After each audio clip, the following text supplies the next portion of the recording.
Jadi legalisasi dari demokrasi kriminal ini menggunakan alat sekrup yang namanya threshold. Nah, oleh karena alasan itulah kita ingin ini dihapuskan agar supaya demokrasi Indonesia bisa berubah jadi demokrasi yang amanah.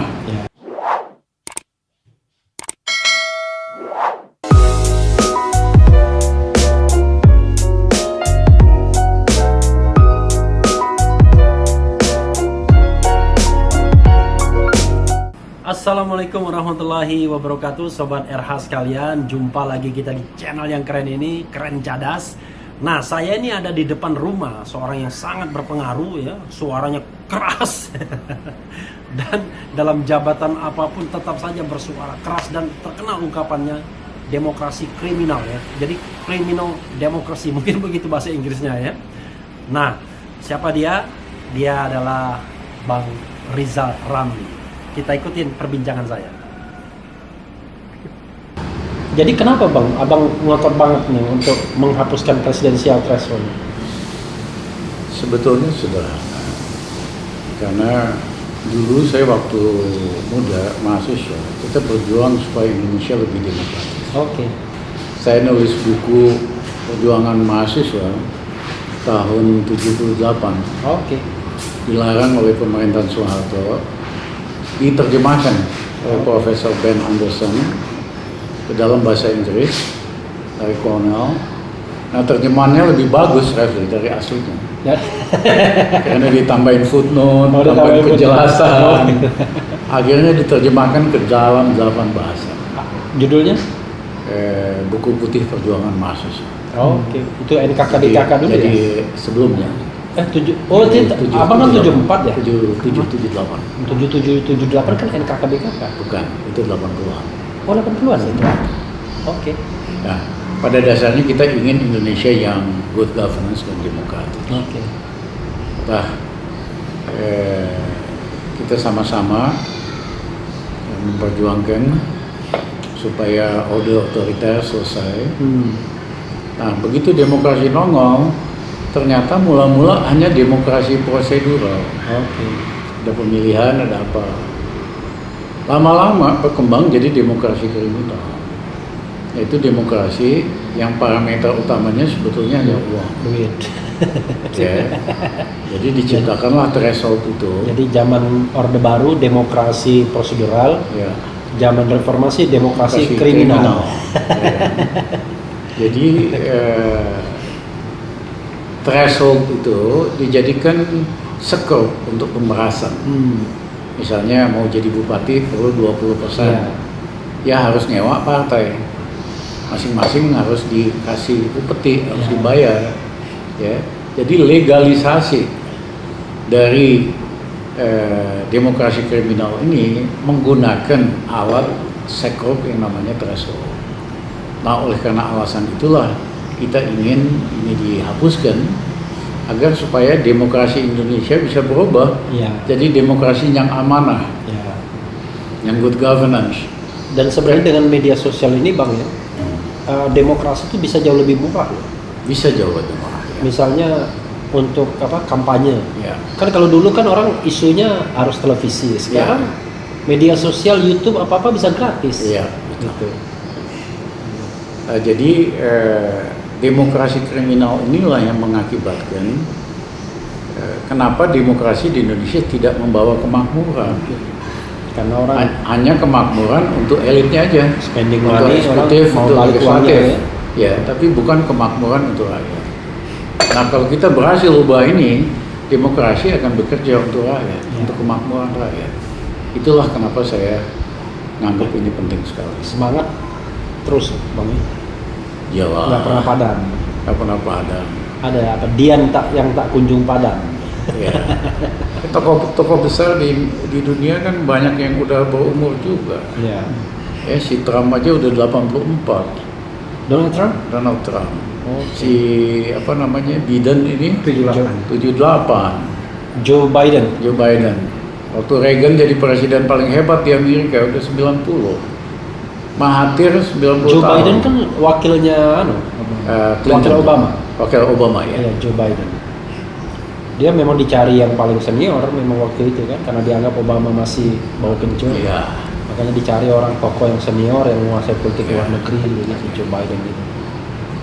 Jadi umur sebetulnya bukan batasan. Iya. Yang penting itu jiwa, rohnya, Rohnya harus muda. rohnya harus muda, jiwanya harus muda. Karena itu kayak perempuan aja itu. Ada Iya. yang apa istilahnya gender. Apa itu? Dia perempuan tapi dia tidak gender perspektif. Perspektif gendernya nggak ada, perempuan ada. Kalau itu mungkin ada benarnya. Pemimpin perempuan yang hebat-hebat relatif lebih laki, seperti Thatcher, Ya, Margaret seperti Thatcher. di Jerman hari ini, Merkel, Merkel, ya ya. kan, lebih dominan sifat ininya, Iya, lebih laki-laki daripada laki. laki-laki, ya. Yang Markel apa siapa itu yang ada Presiden Jokowi, kemudian ada Markel, ada presiden siapa gitu yang ngomong sama Jokowi ngomong balas, lalu tiba-tiba Jokowi dicuekin sama dia cuekin Jokowi, dia ngomong sama Markel. Ya.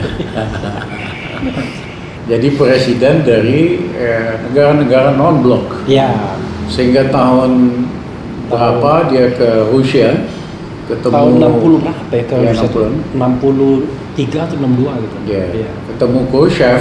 Ya. Khrushchev anggap dia mesti rangkul Soekarno. Ya.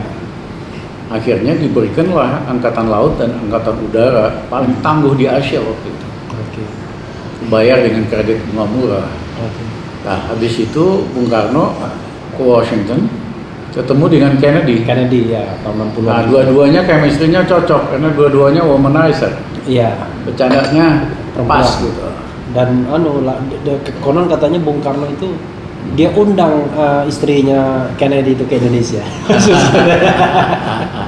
Istri orang pun dia undang.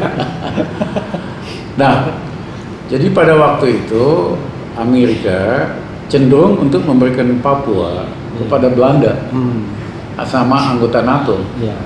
Tapi Soekarno begitu charmingnya karena di impress. Yang kedua dia juga ada leverage-nya. Ya. Saya bilang kalau sampai Papua nggak dikasih kita, bakal perang di Papua. Kita punya angkatan laut, angkatan udara paling kuat di Asia.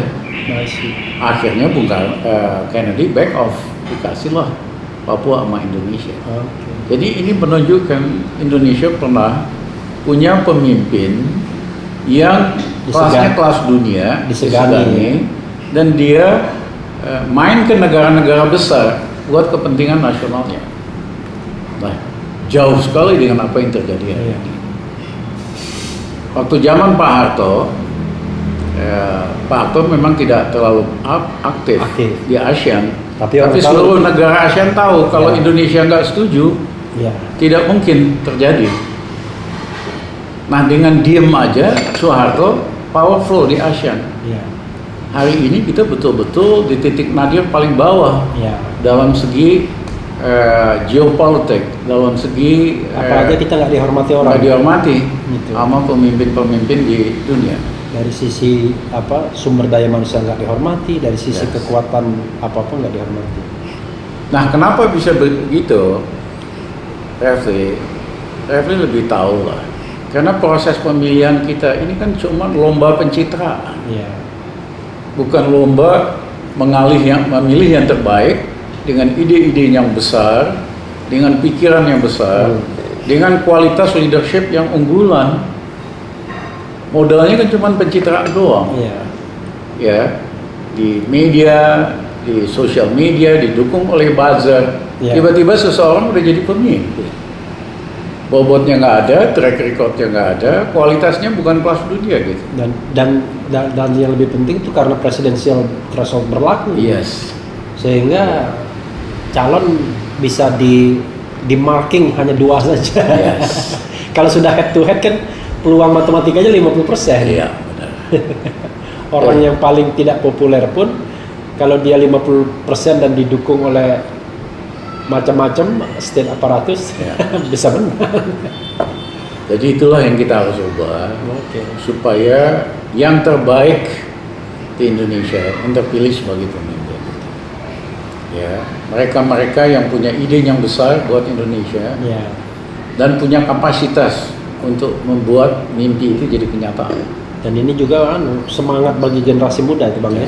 Karena jangan sampai generasi muda mengatakan Anda nggak perlu berkualitas banget untuk jadi kaya dan jadi pemimpin. Kan susah nantinya. Karena yang dipikirkan adalah yang penting Anda masuk gorong-gorong. Kan berat jadinya. Padahal track record itu kan penting memang.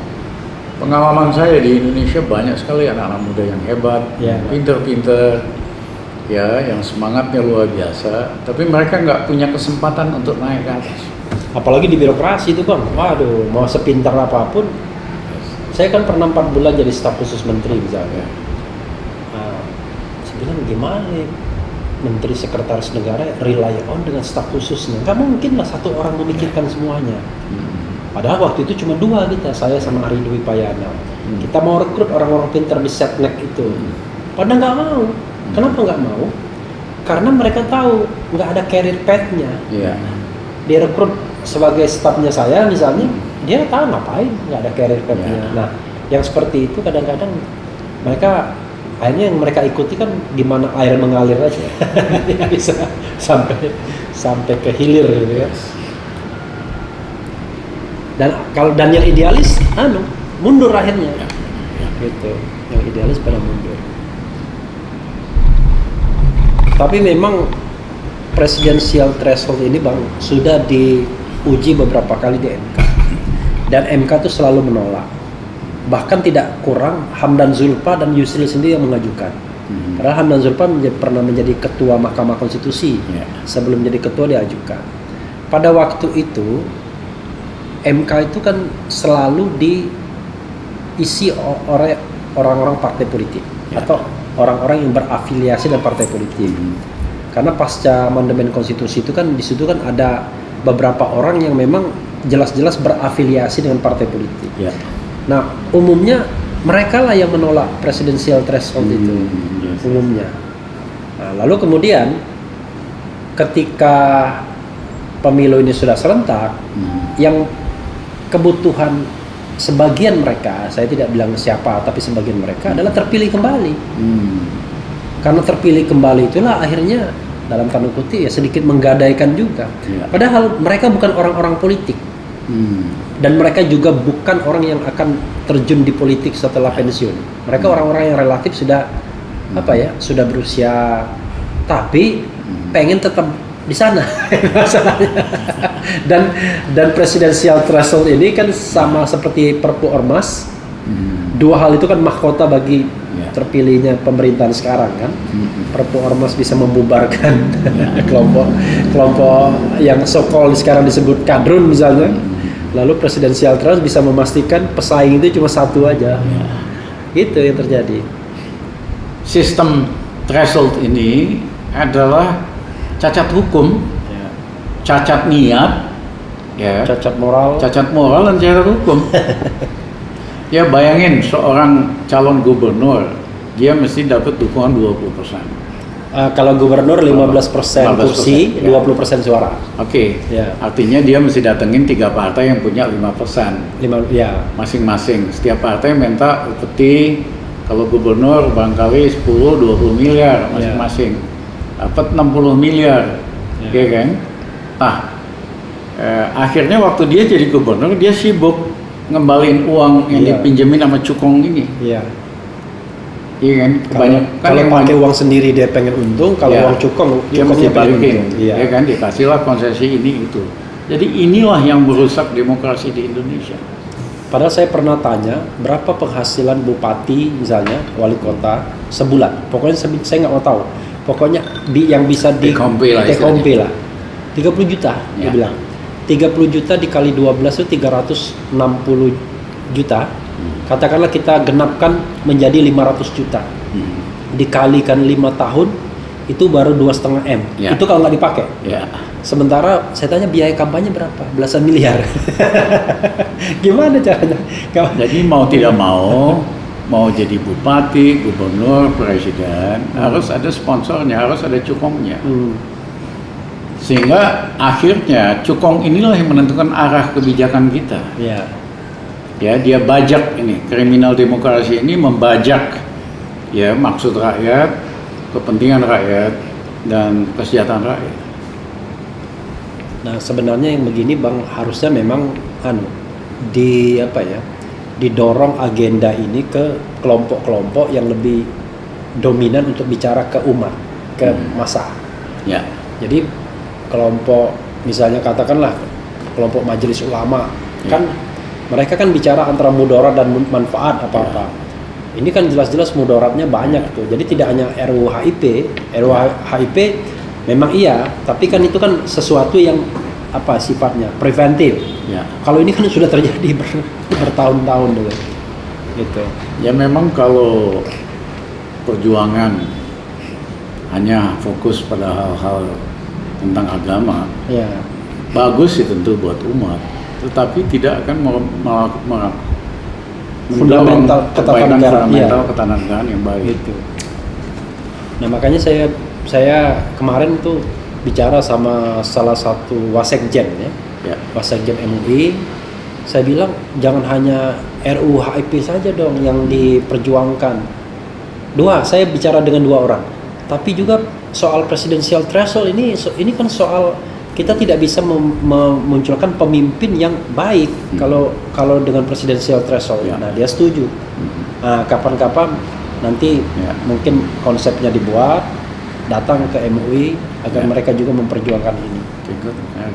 Syukur-syukur sama ini Bang, sekalian sama penolakan RUU HIP juga presidensial threshold. Saya bikin YouTube tuh Bang misalnya. Begitu saya bikin video tentang alasan menolak RUU HIP, wah itu yang nonton tuh kalau untuk politik 240-an ribu tuh udah lumayan tuh ya, 240 ribu itu. Tapi begitu saya bilang tolak presidensial threshold, cuman puluhan ribu aja yang nonton. Karena ini isu elit soalnya. Karena kan katakanlah awam umat tuh nggak ngeh bahayanya di mana, apalagi yang kacaunya ya sobat era sekalian, kacaunya kadang-kadang ini elit-elit politik kita sering membohongi bahwa wah ini nggak bisa dong, nanti kalau presidensial threshold dihapuskan kita akan mendapatkan badut-badut di dalam kampanye pilpres debat. Loh, badut-badut gimana? Justru tanpa presidensial threshold kita nggak bisa melihat orang yang canggih, orang yang jago konsepnya, implementasinya, diuji, dia bisa menjawab. Kemarin kan bukan debat tuh, tanya jawab. Dan yang kedua selalu dibilang kalau makin banyak calon makin banyak habis duit. Kan salah besar. Karena kan 2 tahap. Tahap pertama barangkali banyak 10, tahap kedua kan tinggal 2. Dan itu pun saya nggak yakin 10. Kalau misalnya ini kalau kita berdasarkan ketentuan yang ada, memang belum tahu kita berapa jumlah peserta pemilu. Tapi katakanlah peserta pemilu itu yang sudah dipastikan 9 katakanlah. Biasanya mereka yang sudah lolos DPR ini nggak mungkin lah dicoret. Lalu kemudian mungkin ada partai-partai yang selalu ingin ikut PBB, PKPI, mungkin PSI yang masih ada. 12 saja Bang. Partai berkarya saya nggak yakin apakah masih mau ikut lagi. Garuda nggak yakin saya. Satunya lagi Perindo saya nggak begitu yakin juga masih ikut. Let's say 15. Dari 15 ini, ada partai baru yang namanya Gelora. Itu aja kan, partai baru kan nggak ada lagi. 15. Dari 15 ini nggak yakin saya 15-15-nya mau mencalonkan presiden. Kan dia tahu juga kekuatannya. Nah, biasanya kalau misalnya thresholdnya ini hilang, sederhananya partai yang lemah pasti akan mencalonkan calon presiden yang kuat. Pasti gitu. Artinya yang diinginkan masyarakat pasti. Ya istilahnya dulu juga ada yang ngajak-ngajak saya kan. Mereka tahu persis kalau kita dicalonin calon presiden 10% aja masih dapat. Tapi mereka minta duit 1,5 triliun. 3 partai 1,5 triliun. Masing-masing 500 miliar. Rumah ini dijual nggak nyampe. Kita korup nggak pernah. Kalau cuma makan-makan kita bisa, ya kan. Tapi kalau bayar partai 1,5 triliun 1/3 ya nggak sanggup lah kita. Waktu sama MUI itu saya bilang begini, mudaratnya. Ini saya bilang, saya ngutip Bang Rizal nggak salah. Bukan Bambang Susatyo. Ini kalau presidensial threshold tetap dipertahankan, mudah menguasai politik Indonesia itu. Tinggal keluarkan 9 triliun, selesai. Semuanya kita dapat. Presiden kita dapat, wakil dapat, Kapolri dapat, jaksa agung dapat. Tapi tidak usah 9 triliun, 6 triliun aja. Ya. Partai yang di istana kan, 6 kan. Yang 3 kan biarin aja, karena kalau nggak ada calon lain nanti. Nah, itu udah bisa dipastikan gitu. Kan murah banget untuk menguasai Republik Indonesia ini cuma dengan 6 triliun. Kartu prakerja aja 5,8 triliun. Bayangkan kartu prakerja aja. Gitu, murah banget gitu. Jadi ini momen historis. Rakyat kita udah bosen, udah sebel dengan pragmatisme yang didominir oleh demokrasi kriminal ini. Oke. Iya kan? Dan sebetulnya kita negara yang beragama malu demokrasinya kriminal. Iya. Harusnya kan negara yang percaya sama Tuhan, yang beragama, ya kan? Tidak mungkin mendukung sistem demokrasi yang sifatnya kriminal. Tapi kadang-kadang Bang ya, saya juga mempermasalahkan begini. Mempermasalahkan penyelenggara pemilu. Ya walaupun teman-teman sendiri, penyelenggara pemilu ini otaknya 2. Memberikan pekerjaan kepada teman-temannya. Yes. Yang kedua adalah proyek. Yes. Jadi apa-apa tuh dimahalkan semua. Misalnya kelakuan penyelenggara pemilu ini, mohon maaf ya teman-teman ya, kan kita untuk perbaikan. Tiap saat pergi keluar kota, keluar negeri misalnya. Padahal dengan era teknologi ini, apalagi zooming begini, ngapain dia pergi keluar negeri untuk atau keluar kota untuk untuk misalnya bilang sosialisasi dan lain sebagainya. Ini Zoom tiap hari aja bisa untuk sosialisasi. Nah, yang penting adalah pemerintah menyediakan saringan jalur internet, ya kan, jaringan internet yang memadai. Kan itu aja infrastruktur internet yang dibangun. Jadi sekali membangun infrastruktur, tapi selebihnya mudah dan murah jadinya. Saya cerita kemarin kebetulan ketemu Sandi Uno. Iya. Dia cerita waktu kampanye Pilpres itu dia mengunjungi 170 titik di seluruh dunia. Oke. Yang tercapai audiensnya hanya 370.000. Oke. Nah sementara selama sebulan kemarin dia hampir tiap hari zoom-zooman. Ya. Dan yang udah mendekati angka hampir 400.000 dalam waktu sebulan. Dan dia sudah bikin channel YouTube juga. Channel YouTube ya. Udah reach 400.000. Sama aja saya keliling-keliling dulu 3 bulan ke 170 lokasi. Makanya, jadi demokrasi kita itu akan lebih murah. Jadi yang penting pemerintah infrastruktur internet ini diperbaiki, lalu kemudian presidensial threshold dihilangkan, kemudian ujian bagi calon pemimpin itu ya debat-debat dan adu konsep itu. Ngapain di jalan-jalan hura-hura?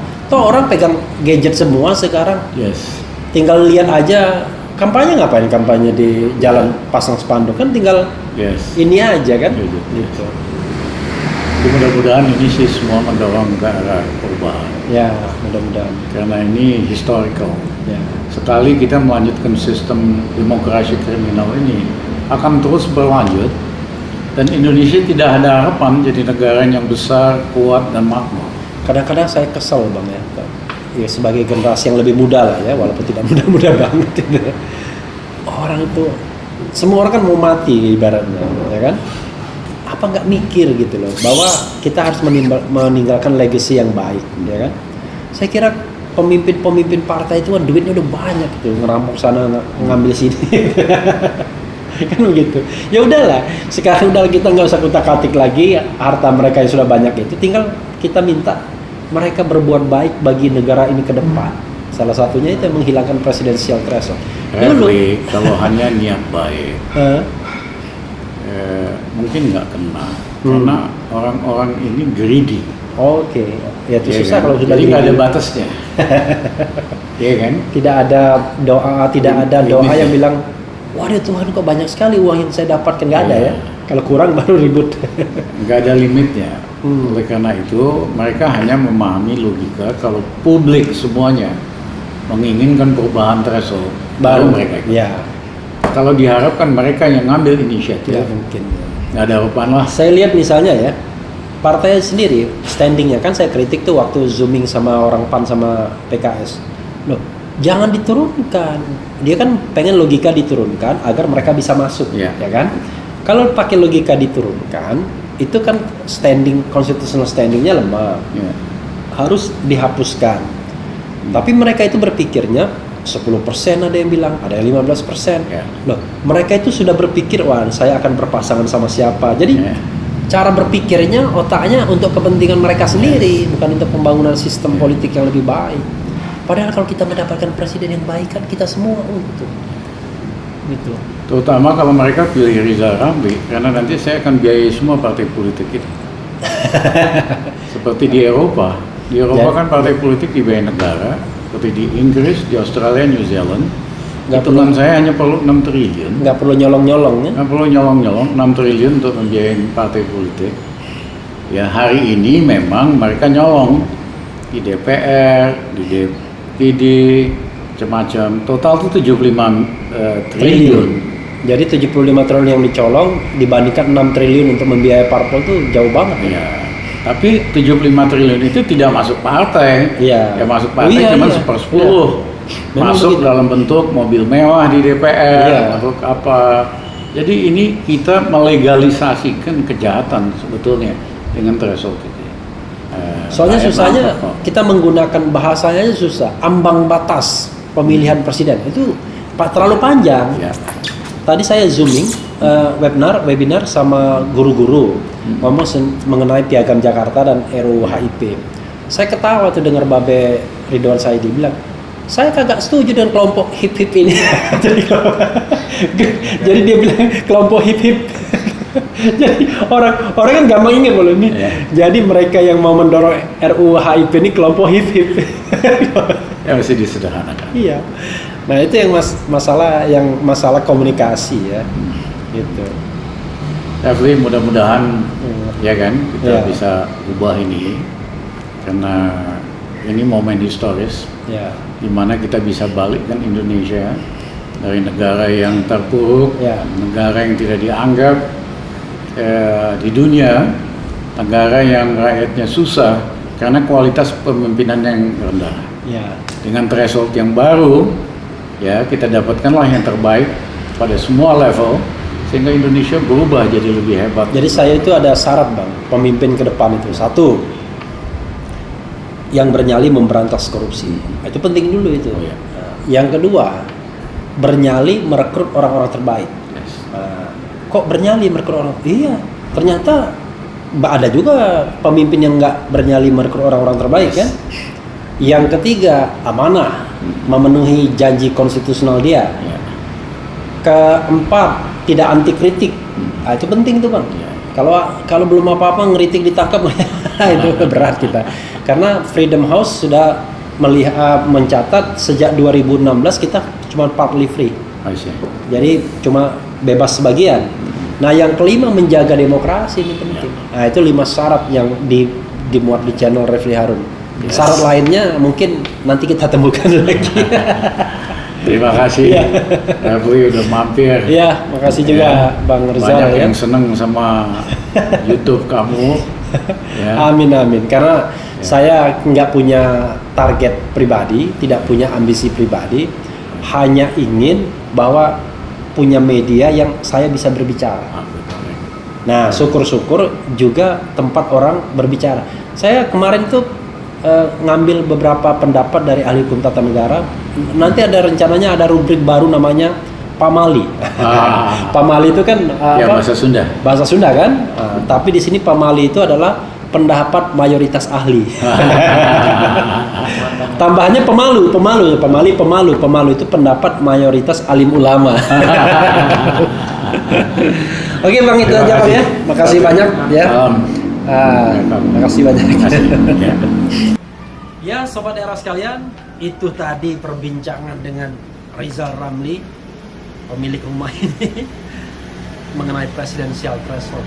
Mudah-mudahan perjuangan untuk menghapuskan presidensial threshold agar demokrasi kriminal ini bisa diakhiri berhasil, entah itu di DPR atau di Mahkamah Konstitusi.